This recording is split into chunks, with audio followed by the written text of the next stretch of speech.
I handed my brother the keys to our grandmother's bakery while he laughed with his lawyer across the table. My hand was steady. My solicitor sat beside me, jaw tight, fingers pressed flat against the folder in front of him as if he were physically holding himself back. My brother didn't look at me once. He was already talking about renovations. The judge asked if I understood the terms I was agreeing to. "I do," I said. Everyone in that room believed the story ended there. They were wrong. The registered letter came on a Thursday morning in late October, the kind of gray Halifax day where the fog sits so low it feels like the sky gave up. I was between shifts at the hospital, still in my scrubs, eating a sandwich over the kitchen sink when I found it tucked between a hydro bill and a flyer for a Halloween sale at the pharmacy. The return address was a law firm downtown. I recognized the street. I didn't recognize the name. I read it standing there with mustard on my thumb. My brother was suing me for ownership of our grandmother's property on Agricola Street. The filing claimed the transfer of the business into my name 3 years prior had been made under duress. It claimed I had exploited our grandmother's cognitive decline.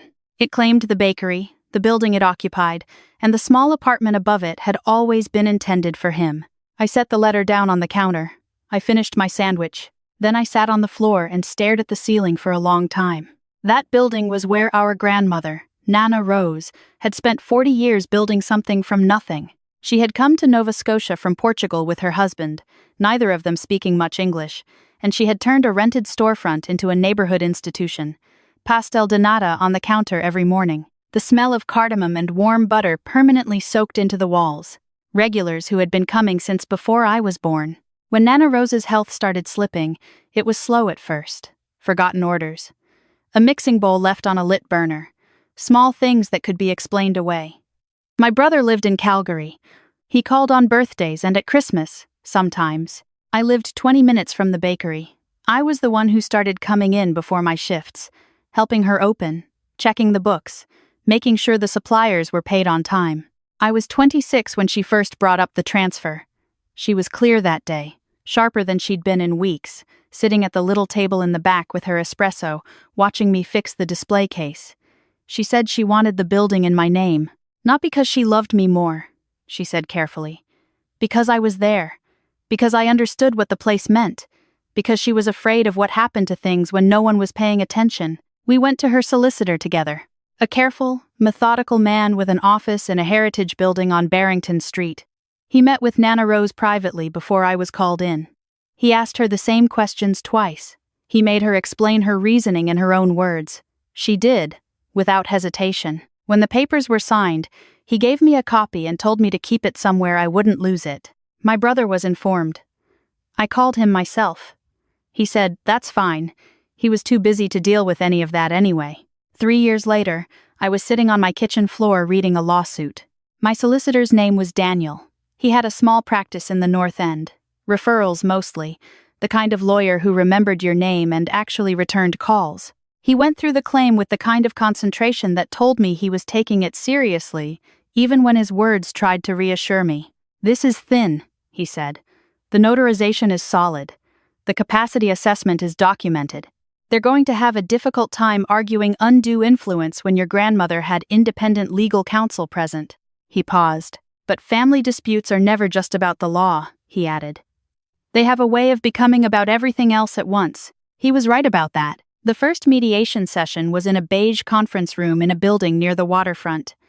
My brother arrived with his lawyer and his girlfriend, who sat in the hall and scrolled on her phone. He had flown in from Calgary for this. He was wearing a blazer I had never seen before. He looked like someone preparing for a job interview. He looked like a stranger. He didn't greet me. During the session, his lawyer did most of the talking. The argument was emotional rather than factual. Family legacy, shared history.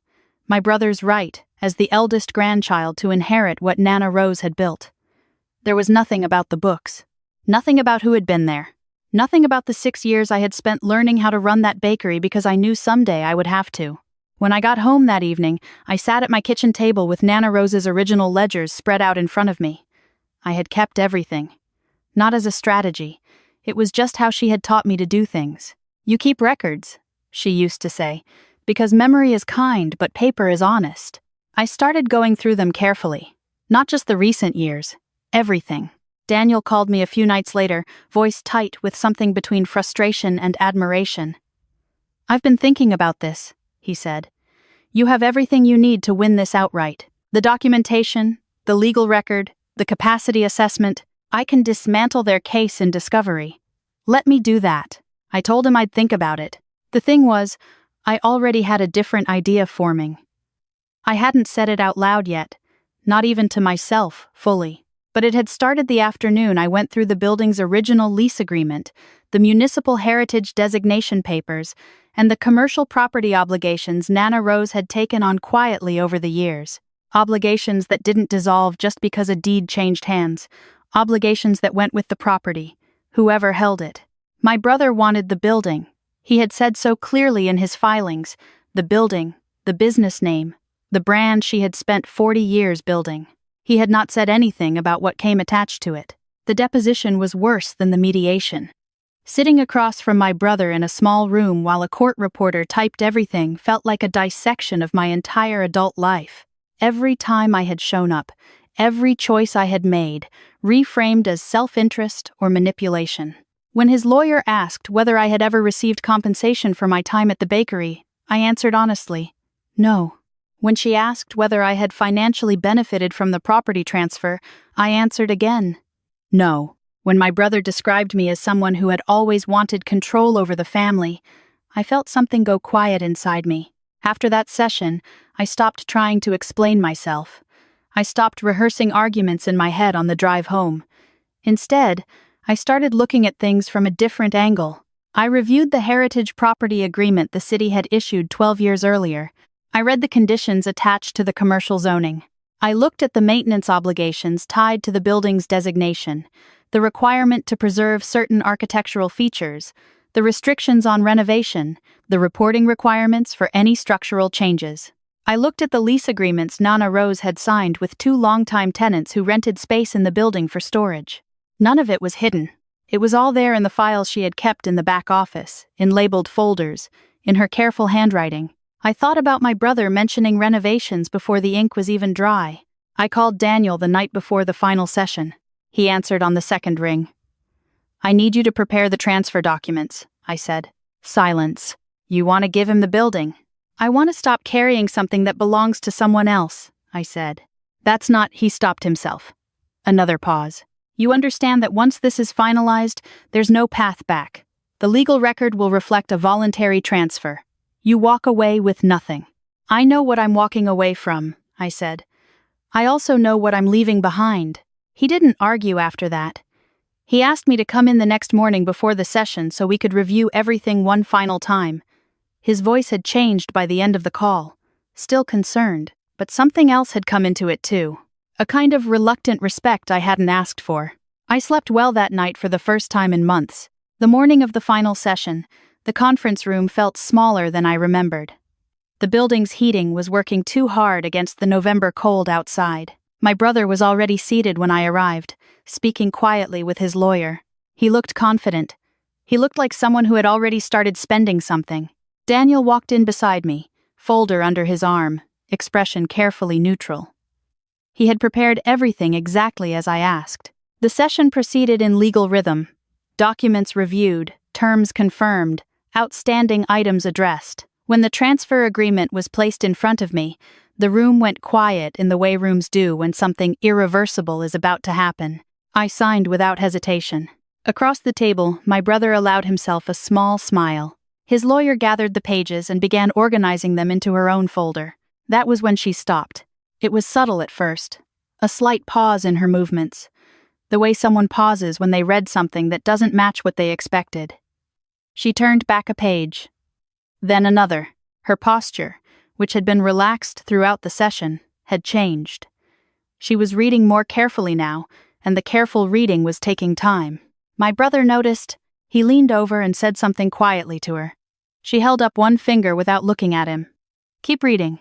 Daniel sat perfectly still beside me. He glanced at me once. I looked straight ahead. The heritage property agreement was 43 pages. The maintenance obligations alone ran to 11. The tenant lease assignments, which now transferred with ownership, had their own attached schedules.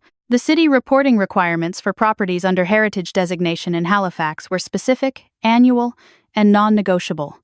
Failure to comply carried financial penalties. The renovation restrictions my brother had already been casually discussing with people back in Calgary would require Heritage Committee approval and in some cases were outright prohibited. None of it had been hidden, none of it had been altered. It was exactly what had always been there. His lawyer set the folder down with a care that people use when they're trying not to show how unsettled they are. She turned to my brother. "We need to take a recess," she said. He looked confused. "We won," he said. She didn't answer that. The session was adjourned.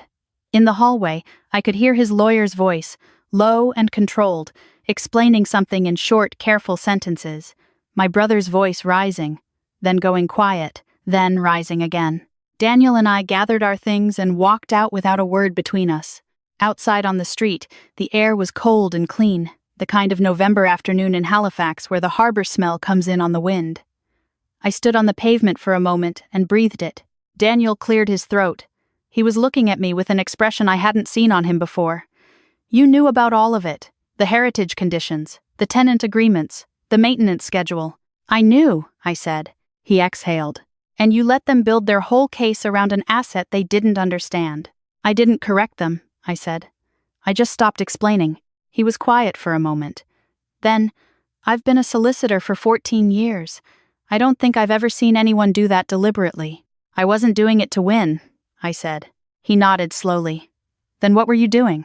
I thought about Nana Rose at the back table with her espresso, watching me straighten the display case. I thought about 40 years of early mornings and kept ledgers and obligations met quietly and without complaint. "I was letting reality do what I couldn't," I said. The drive home took me along the waterfront. I passed the bakery on Agricola Street out of habit. The lights were on inside.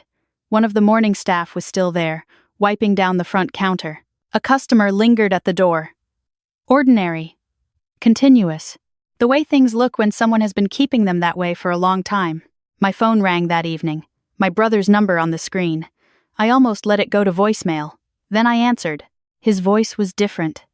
The confidence had gone out of it, replaced by something tighter and more careful. His lawyer had gone through everything, he said. There were things he hadn't been told about, things the property came with. "I know," I said. "Why didn't you say something?" he said. "During all of this, why didn't you just tell me?" I stayed quiet for a moment. "Because you didn't ask," I said finally. "You decided what the story was and you stopped listening." A long pause. "The heritage conditions," he said. "The renovation restrictions. You knew those would," he stopped. "I knew what they were," I said.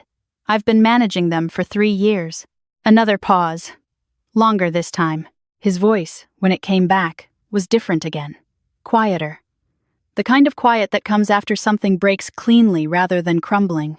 "What does the maintenance schedule actually cost?" he asked. I told him the annual figure. The city inspections. The approved contractor requirements. The tenant lease renewals coming up in the spring. The bakery equipment replacement fund Nana Rose had maintained, which he had not asked about in any of his filings, and which now sat in a business account under his name. He didn't say anything for a long time. "I didn't set you up," I said, when the silence had stretched long enough. "I carried it because I was here. You asked for it back. Now you have it." He hung up without responding. I put the phone face down on the kitchen table and sat there in the quiet. Outside, the wind had picked up off the harbor. The house made its settling sounds. I had lived here for 4 years, and I still thought it sometimes sounded like the building was talking to itself. I did not feel triumphant. I want to be honest about that. What I felt was tired, and underneath the tired, something that took me a while to name. Relief. Not the relief of winning. The relief of having set something down that had been in my hands too long. The weeks that followed were not dramatic. There was no confrontation, no tearful phone call, no moment in a parking lot where everything became clear all at once. Real life moves slower than that, and messier. My brother's lawyer contacted Daniel twice with questions. The first call was about the tenant lease transfers. The second was about a heritage compliance report that was due in December, which my brother had not known about and which required documentation I had been keeping. Daniel called me after the second conversation. "They're not angry anymore," he said. "They're just overwhelmed." "Good," I said. That's honest. I sent the documentation without being asked again. Not because I owed it. Because the bakery was more than either of us, and I wasn't going to let Nana Rose's work suffer over a principle. My brother called once more. About 2 weeks later. The call lasted 11 minutes, which I know because I checked after. He didn't apologize directly. What he said was, I didn't realize how much you were doing. I thought you were just keeping an eye on things. I was keeping more than an eye on things, I said, but not unkindly. I know that now, he said. That was the whole of it. Not a resolution in the way people expect resolutions, with declarations and understanding and the sense that everything had been repaired. But something had shifted. He had stopped talking at me and started listening to what the situation actually required. A month later, he flew back to Halifax to meet with the Heritage Committee in person. He called me from the airport on his way in, asked if I could walk him through a few things before his meeting. I said yes. We sat in the bakery for 2 hours, him with a notepad, me with Nana Rose's original files spread across the table. He wrote everything down. He asked careful questions. He was trying. At one point, he looked up from his notes and said, almost to himself, "She made this look easy." I shook my head. "She worked very hard," I said. "She just didn't complain about it." He nodded. Then, after a moment, "You did too." I didn't answer that. I didn't need to. Daniel called me a few weeks after everything had settled. He said, "I've been thinking about what you did in that room." He paused. "Most people in your position would have fought. The case was winnable. You had everything." "I know," I said. "So why didn't you?" I thought about it for a real moment before answering. "Because winning in court wouldn't have changed what he believed about me," I said. "It would have just made him angry and certain. The documents did what an argument never could." He was quiet. Then, "I'm going to think about that for a while. I've thought about it a lot since. About what it means to hold on to something tightly because it feels like the only proof that your version of events is true. About what happens when you stop needing that proof. The bakery is still on Agricola Street. The pastel de nata are still in the display case every morning.